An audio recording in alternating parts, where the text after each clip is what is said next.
보실 하나님 말씀은 여호수아서 14장 12절 한 절의 말씀입니다.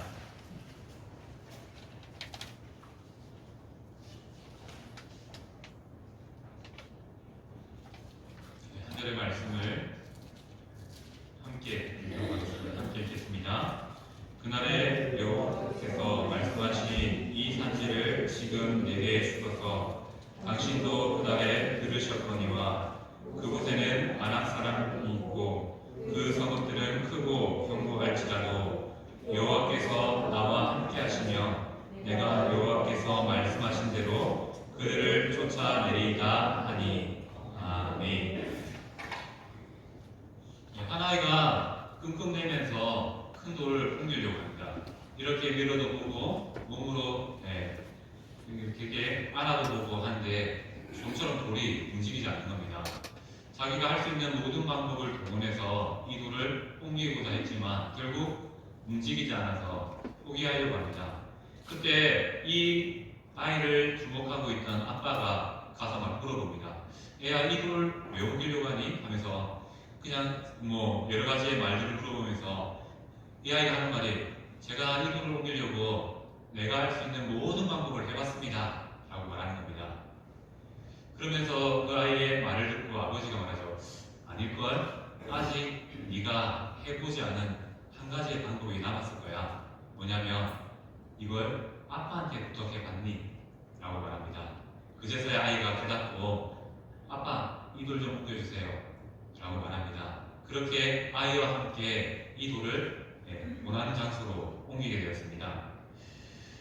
아버지는 미소를 지었고 아이도 미소를 지었습니다. 이렇게 한 가지의 일이 이루어지는 기쁨을 누리게 된 것이죠. 자, 우리도 하나님의 자녀로 살아가지만 가끔 아버지 되신 하나님의 존재에 대해서 잊고 살아갈 때가 종종 있습니다. 그래서 내가 할 수 있는 일들을 다 하는 통해서 이 문제를 해결해 보려고 이렇게 저렇게 노력해 본다는 것이죠. 그러다가 안 되면 어떻게 됩니까? 하나님은 잊어버린 채 안 되는 일이구나 라고 단정해 버린다는 것입니다. 하나님께 도움을 구하면 해결될 일임에도 불구하고 그러지 못하는 어리석음이 우리 가운데 앞선 얘기처럼 아이처럼 행동하는 모습이 나타난다는 것입니다. 물론 우리의 삶에 우리의 힘만으로 할 수 없는 일들이 종종 생겨나지요. 하지만 하나님이 함께 하시면 우리는 불가능도 가능케 된다라는 이러한 믿음이 필요합니다. 이것이 바로 믿음이 우리에게 주는 힘이라는 것이죠. 하나님을 믿는 믿음은 우리 앞에 닥쳐진 모든 문제를 감당할 수 있고 또 이겨낼 수 있고 이기게 하는 힘이 있다는 사실을 기억합시다. 그 마음 가지고 오늘 주신 말씀을 함께 살펴보고자 합니다. 자, 12절 말씀에 나온 이 산지를 지금 내게 주소서, 이 말씀은 우리가 너무나 잘 알고 있는 표현이기도 합니다. 이 고백에서 누구의 믿음이 드러납니까? 갈렙이라는 한 사람의 믿음이 두드러지게 나타납니다. 갈렙이 이 산지를 지금 내게 주소서라고 고백할 수 있었던 이유는 무엇입니까? 말씀에 말미에 있는 것처럼 여호와께서 나와 함께 하심을 알았기에, 그는 함께 하시는 하나님을 늘 체험하고 살았기에 이 산지를 내게 주십시오라고 기도할 수 있었다는 것이죠. 하나님은 지금 이 시대에 어떻게 보면 이 산지를 내게 주세요라고 말하는 이러한 믿음을 원하신다는 것입니다. 먼저 우리가 이 믿음을 이해하기 위해서 갈렙에 대해서 한번 생각해 봅시다. 성도님들은 갈렙하면 어떤 사건이 생각나십니까? 아마 대부분이 가나안 땅 정탐 사건이 기억나실 겁니다. 이스라엘 백성들이 가나안 땅을 점령하기 위해서 12명의 정탐꾼을 보내게 되죠. 그런데 12명이 갔다 와서 똑같은 고백을 하는 것이 아니라 다른 고백을 합니다. 10명의 사람들은 그 땅이 참 좋아요. 하지만 우리가 능히 취할 수 없는 땅이다라고 부정적인 이야기를 하게 됩니다. 하지만 갈렙과 여호수아는 그 땅을 하나님께서 우리에게 주신다라는 확신을 가지고 긍정적인 대답을 하게 됩니다. 이 사건으로 말미암아 하나님께서는 갈렙과 여호수아의 믿음을 인정하시게 됩니다. 그리고 그 두 사람은 이스라엘의 지도자로 세워지게 되고 하나님이 허락하신 가나안 땅에 들어가는 영광을 누리게 됩니다. 그 중심에 무엇이 있었습니까? 바로 두 사람의 마음 가운데는 하나님이 함께 하심의 은혜가 또 약속을 신뢰하는 믿음이 있었다는 것입니다. 그렇다면 우리가 계속해서 갈렙에 대해서 한번 살펴보고자 합니다. 갈렙의 이름의 뜻을 혹시 아십니까? 막 들어보신 분들이 있을 건데 아마 대부분이 생각나지 않는 겁니다. 그런데 오늘 딱 제가 말하면 이제 여러분들의 머릿속에 각인이 될 겁니다. 갈렙의 이름의 뜻은 한자입니다. 뭐냐면 개, 멍멍이 개, 그 개를 의미하는 것이 갈렙의 이름의 뜻입니다. 물론 이 단어를 조금 분해하면 전심을 다하여서 섬기는 자라는 의미도 있습니다. 하지만 히브리어로 보면 갈렙은 개라는 이름을 가지고 있습니다. 그의 이름이 이러하지만 갈렙의 그 이름 속에 그의 삶이 요약되어 있습니다. 그의 인생은 신실하고 겸손한 여호와의 종으로서 충성된 개와 같은 개라는 표현이 좀 이상하긴 하지만 그러한 삶을 살았다는 것을 말씀하고 있습니다. 그리고 말씀들이 갈렙의 삶을 이렇게 설명합니다. 바로 나를 온전히 따랐다. 하나님을 온전히 따랐다라고 말하고요. 자, 이스라엘 하나님 여호와를 온전히 쫓았다라고 말하고 있습니다. 바로 개라는 이름이 조금 우리에게는 부정적으로 다가올 수 있지만 갈렙의 삶은 이렇게 하나님을 온전히 따라가는 삶. 강아지가 주인을 따라가는 것처럼 그렇게 온전히 따르는 삶을 살았다라고 평가하고 있습니다. 그리고 당시 시대를 좀 엿볼 수 있는 고대 문서 중에 아마르나 서신과 주전 1350년경에 작성된 글이고요. 라리스 서신 주전 600년경에 기록된 서신이 있습니다. 이 서신을 보면 편지인데 신하가 왕에게 쓴 편지, 실제로 지금 역사적으로 전해지고 있는 그런 편지 중에 신하가 이렇게 표현합니다. 왕에게 제가 왕의 개와 같습니다 라고 표현합니다. 개라는 단어를 우리가 부정적으로 생각하지만 또 긍정적인 의미도 담겨있다는 것이죠. 어떤 의미에서요? 주인에게 충성하는 종이라는 의미로서 그런 의미를 담고 있습니다. 갈렙의 이름은 바로 하나님을 향한 충성을 보여주는 긍정적인 의미로서의 그런 뜻을 가지고 있다는 것이죠. 그리고 그의 이 이름은 그의 사명이 됩니다. 그리고 우리가 또 주목해야 될 것이 있습니다. 갈렙의 이름의 뜻은 개라는 그런 조금 어감이 좋지 않은 그런 뜻이 있지만 그의 출신을 또 함께 생각해 봐야 됩니다. 오늘 말씀은 아니지만 직전에 있는 6절 말씀을 보면 갈렙이 어디 사람이라고 말합니까? 그니스 사람, 여분네의 아들이라고 설명하고 있습니다. 자, 우리가 알다시피 갈렙은 유다 지파의 일원입니다. 그러나 오늘 성경을 보면요, 유다 지파와 함께 그가 그니스 사람이었다라고 설명하고 있습니다. 자, 우리가 그니스 사람 한번 들어본 적이 있습니까? 아마 들어본 적이 없을 겁니다. 근데 그니스 사람과 가장 가까운 족속이 어디냐면 에돔 족속입니다. 에돔 족속 안에 그니스 족속, 또 갈렙 족속, 또 온니엘 족속, 이렇게 여러 족속이 속해 있습니다. 자, 그니스라는 이 이름은 바로 에서의 후손을, 에돔의 후손을 가리키는 이름 중에 하나입니다. 지리적으로, 인종적으로 보면 바로 에서의 후손, 에돔과 연결되는 인물입니다. 우리가 알다시피 에돔은 이스라엘 입장에서 어떤 사람들입니까? 이방인입니다. 하나님을 온전히 따르는 자가 아니라 하나님과 등진 사람들로 여겨지는 자들입니다.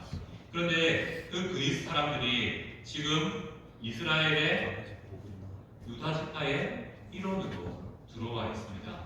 그리고 조금 지나면 이스라엘의 왕이 되어지면 이 그리스 지파는 그리스 사람들이 다 유다 지파에 모두 속하게 됩니다.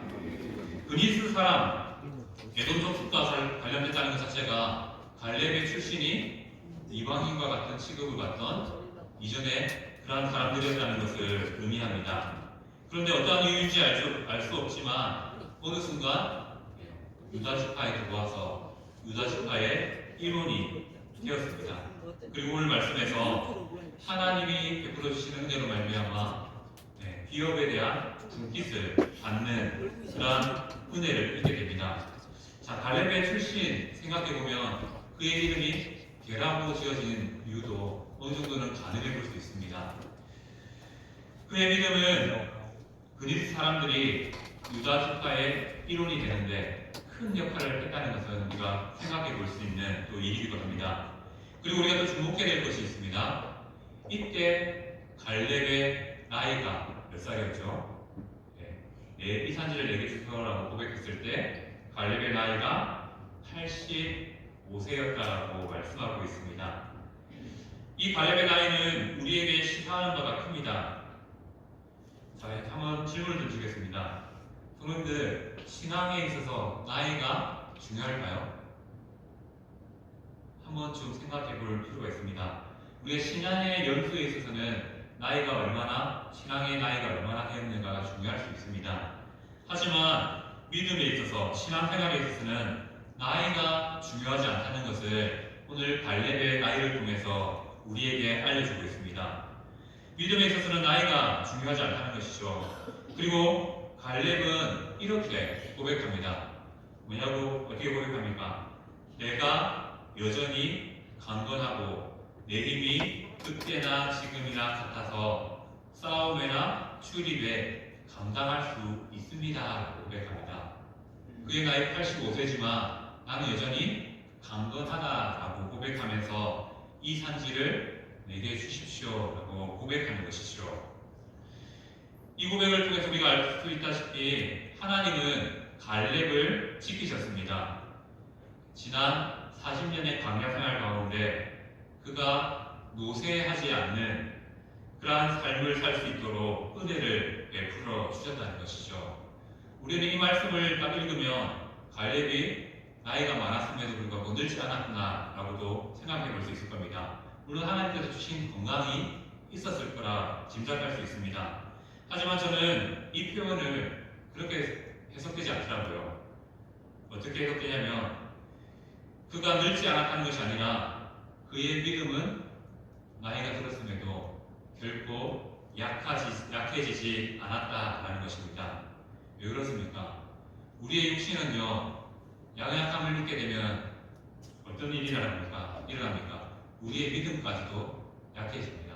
흔들리기 마련입니다. 내 몸이 아픈데 내 믿음까지도 약해지는 것이 어떻게 보면 사람이 가진 연약함입니다. 하지만 하나님은 갈렙과 함께 하심을 통해서 갈렙은 달랐다는 것이죠. 그가 분명히 나이가 들었습니다. 그는 나이가 많은 자가 되었습니다. 그럼에도 불구하고 이렇게 건강하다라고 말할 수 있었던 것은 그의 영에 하나님의 함께 하시는 놀라운 은혜가 있었기 때문이라는 것이죠. 우리는 부정할 수 없는 사실을 늘 경험하며 살아갑니다. 무엇입니까? 우리의 삶은 시간의 지남에 따라 더 늙어간다는 사실입니다. 늙어간다는 말 자체가 앉아 계신 성도들에게 듣기 거북한 소리일 수 있습니다. 이는 하나님께서 인간에게 베푸신 연약함 중에 하나이죠. 하지만 우리가 늙어간다는 사실 앞에 정말 기억해야 될 중요한 것이 있습니다. 무엇이냐면 우리의 영은, 우리의 신앙은 늙어가서는 안 된다는 것이죠. 성도가 살면서 우리가 육신의 연약함 때문에 우리의 영까지 늙어져서는 안 된다는 것입니다. 성도는 마지막 날, 예수님이 재림할 그날에 육신의 부활을 얻게 될 것입니다. 그 사실을 기억해야 되고요. 또한 우리의 삶은 생명이 다하는 그날까지 믿음에 있어서는 약해져서는 안 된다는 사실을 기억해야 됩니다. 그러한 사실을 기억하면서 오늘 갈렙의 고백에 다시 한 번 더 집중해 봅시다. 갈렙은 무엇이라고 고백합니까? 이 산지를 지금 내게 주세요라고 고백합니다. 갈렙이 이렇게 고백할 수 있었던 이유는 무엇일까요? 그 안에 있는 담대함이 있었기 때문입니다.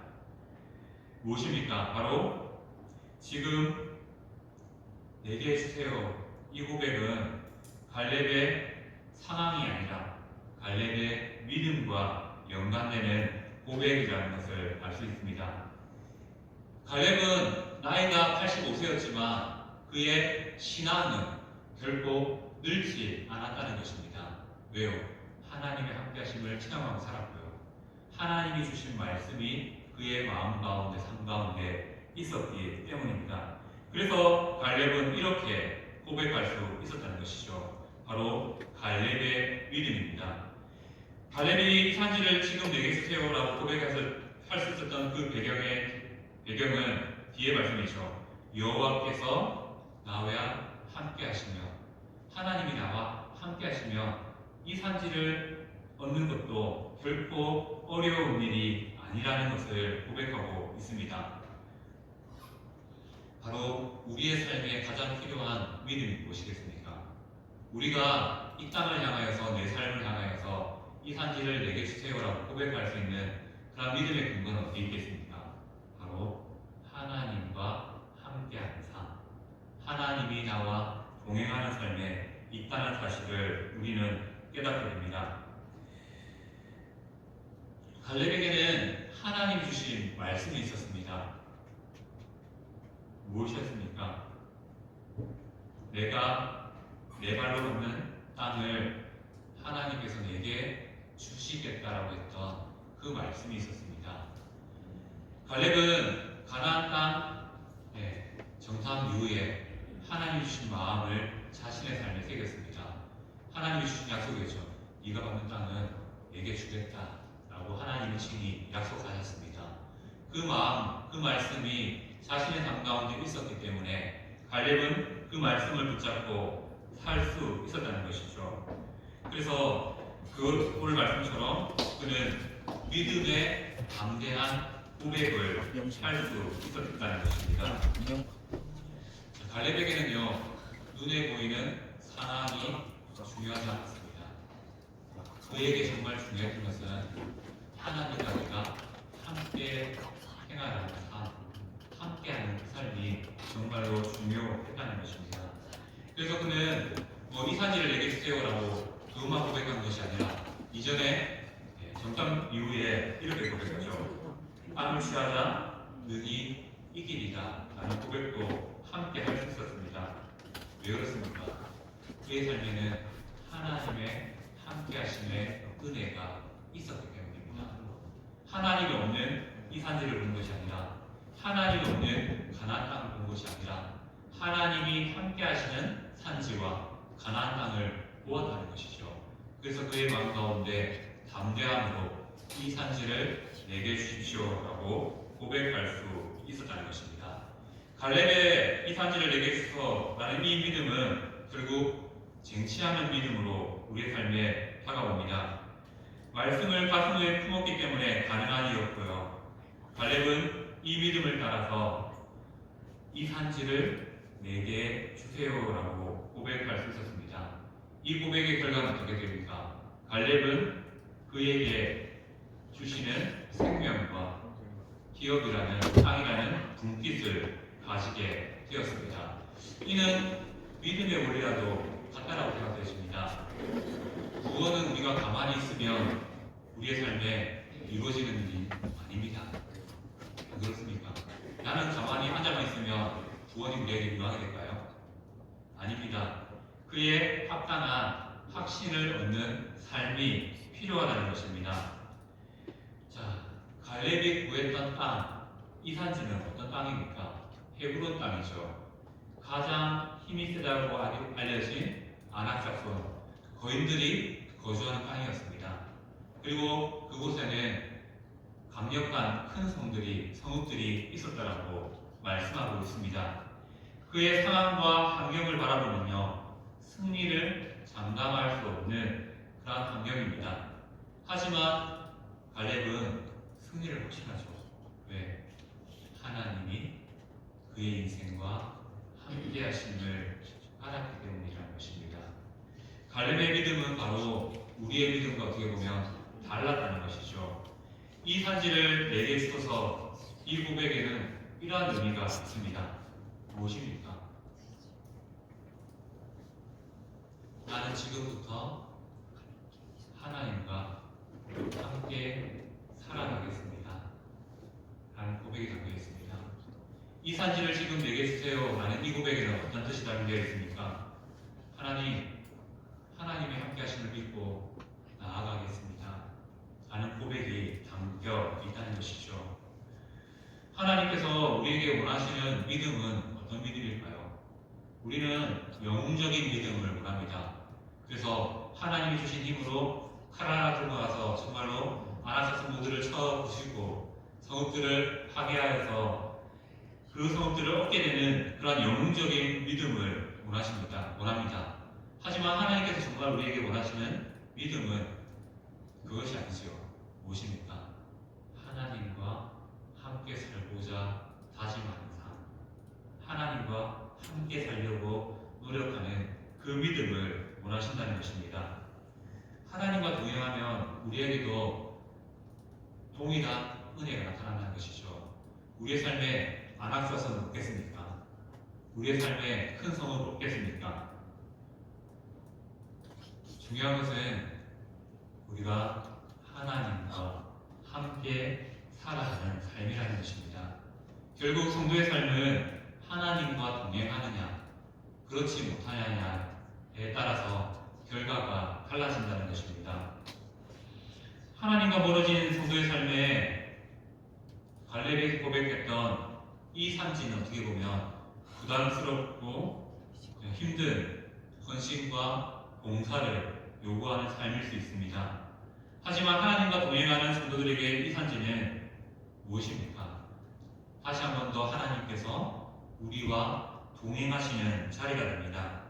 문제의 크고 작음이 중요한 것이 아니라 바로 하나님과 우리와의 관계가 중요하다는 것을 말씀하고 있습니다. 내가 무엇을 하느냐도 중요하겠죠. 하지만 그보다 더 중요한 것은 하나님과 함께하는 삶이 중요하다는 것을 우리에게 말씀하고 있습니다. 하나님이 내 삶에 함께 하신다는 것이 믿어지면 어떻게 됩니까?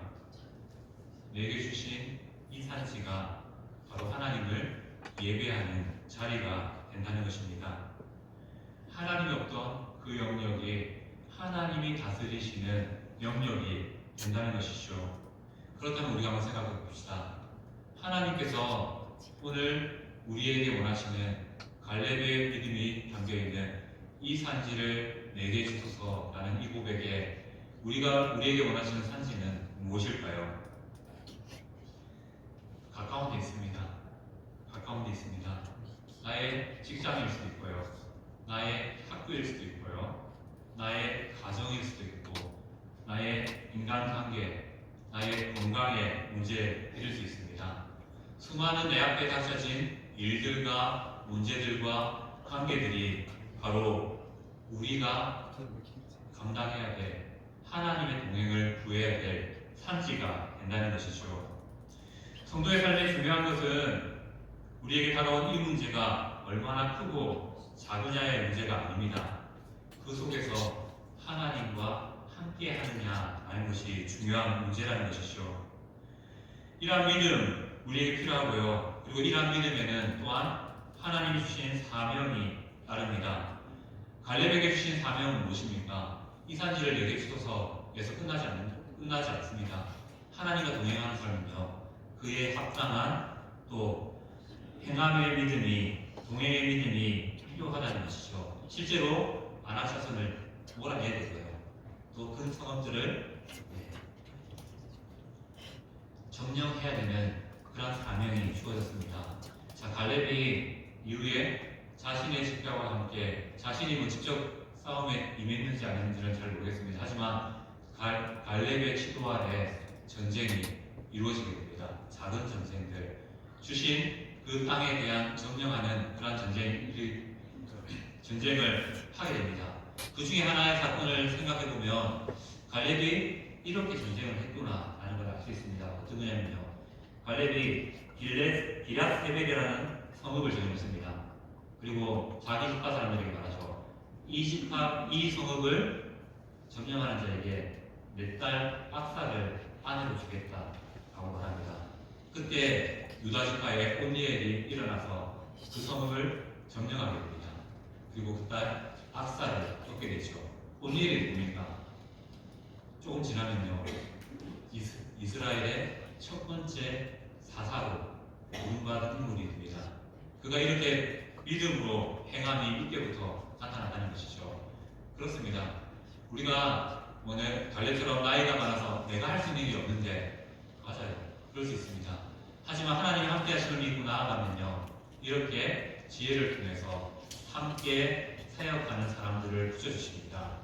그 일들을 통해서 그 일을 통해서 내게 주신 이 산지에 대한 사명을 감당하게 하신다는 것이죠. 갈렙의 전투는 이렇게 진행되고 15절 말씀을 통해서 알 수 있다시피 그 땅에 전쟁이 그쳤더라라는 말씀으로 그의 사명이 끝나게 됩니다. 갈렙에게 주어진 전투는 이것으로 끝나게 된다는 것이죠. 무엇이었습니까? 바로 하나님께서 주신 이 산지에 대한 그 믿음의 사명이 15절 말씀을 보면 완수되었다라고 말씀하고 있습니다. 그 땅의 전쟁이 끝났다는 것은 갈렙에게 주신 사명이 이루어졌다라는 뜻이 됩니다. 갈렙은 이 전쟁을 충성과 순종으로 마쳤습니다. 이제 이 땅에 대한 사명 누구에게 이어질까요? 남은 유다 지파에게 이어집니다. 헤브론 땅 언제 온전히 이스라엘 땅이 되게 되면요, 다윗이 왕이 되었을 때 이 땅에 대한 주도권을 완전히 잡고 그 땅의 모든 족속을 몰아내고, 아까 말씀드렸던 것처럼 남아있는 브니스 족속과 같은 사람들을 유다 족속에 편입하게 만드는 그런 사건들이 일어나게 됩니다. 바로 갈렙에게 주어진 그 사명은 이렇게 끝나지만 유다 지파에게 맡겨진 사명은 갈렙 이후에 다시 이어져서 여전히 그들이 감당해야 될 사명으로 남게 되었다는 것을 말씀하고 있습니다. 그리고 이 사건과 함께 우리가 함께 기억하면 좋을 사람이 있습니다. 함께 읽진 않았지만 13절 말씀을 보면 갈렙이 이러한 사명으로 나아갈 때 요수아가 갈렙을 위하여 축복했다라는 표현이 등장하고 있습니다. 13절의 말씀에 축복했다는 것은 이런 의미가 있습니다. 능력 있게 만들어주다, 유력하게 만들어주다라는 의미가 있습니다. 우리의 믿음은 연약하지요. 그래서 우리에게는 동력자가 필요합니다. 여호수아가 어떻습니까? 함께 지금 노새했습니다. 그도 이제 사명이 마쳐질 쯤이 되었다는 것이죠. 하지만 여호수아는 자신의 동지였던 갈렙을, 85세의 동지 갈렙을 축복합니다. 갈렙의 믿음을 칭찬할 뿐 아니라 축복한다는 것은 능력 있게 만들었다는 거죠. 우리가 어떻게 사람을 능력 있게 만들 수 있겠습니까? 방법은 기도입니다. 바로 여호수아가 갈렙의 그러한 결단을 보고 함께 축복하는 기도, 중보하는 기도를 올려드렸다는 것이죠. 바로 우리가 서로를 위해서 할 수 있는 가장 큰 축복이 무엇인지 아십니까, 성도님들? 그것은 바로 서로를 향하여서 기도하는 것입니다. 그러한 기도가 바로 갈렙의 또 다른 힘이 되어서 그의 사명을 감당하는 능력이 되었다는 것이죠. 우리도 하나님이 주신 축복을 누릴 수 있고 베풀 수 있습니다. 어떻게 해요? 지체를 위해서 기도하는 통하여서요. 그 기도함을 통하여서 지체에게 주신 산지를 감당할 수 있는 그러한 믿음의 사람으로 세울 수 있는 힘을 함께 줄 수 있다는 사실을 기억하시길 바랍니다. 이 산지를 내게 주셔서 이 믿음 어려운 거 아닙니다. 우리가 어렵다라고 계속 생각하면 우리가 이 일에 대해서 너무 멀어지기 쉽다는 것이죠. 설교의 서두에 이야기했던 것처럼 이 산지를 내게 주셔서 믿음은 어떻게 이루어집니까? 아빠 도와주세요. 하나님 도와주십시오. 그 삶을 살아가는 것입니다.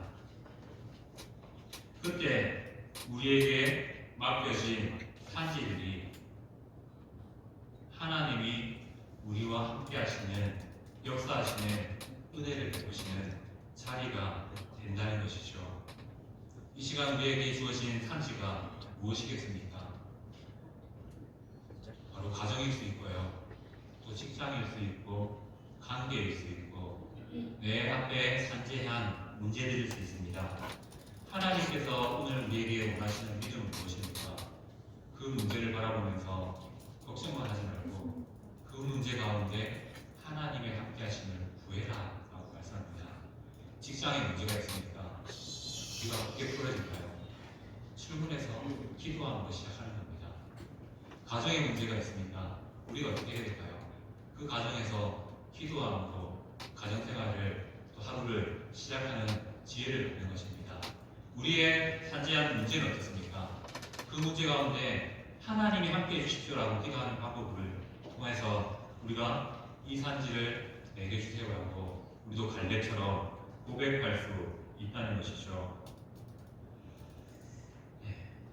분명히 성도대상 가운데 직장의 문제가 어려움으로 다가오시는 분들이 있을 겁니다.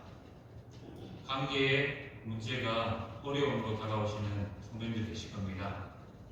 그리고 육신의 연약함이 우리를 괴롭히는 그런 문제가 된 분들도 있을 것입니다. 하나님께서 왜 이러한 것들을 우리에게 주셨습니까? 갈렙처럼 이것이 우리의 산지임을 깨닫고 하나님을 구하라고 말씀하십니다. 우리에게 주어진 이 산지들, 문제들 하나님이 함께 하시면 더 이상 문제가 되지 않는다는 것이죠. 오히려 하나님이 함께 하시면요 그곳이 하나님을 기뻐하는 예배의 자리가 될 것을 말씀하십니다. 또한 그 산지가 하나님이 함께 하시면요 우리의 기업, 우리의 땅이 될 것을 말씀하고 계십니다. 그 은혜가 오늘 우리 함께 예배드리는 성도들 삶 가운데 나타나길 소망합니다. 어렵지 않습니다. 어떻게 해야 될까요? 나의 삶의 문제에 하나님의 주권을 선포하시기 바랍니다. 하나님, 나와 함께 해주세요.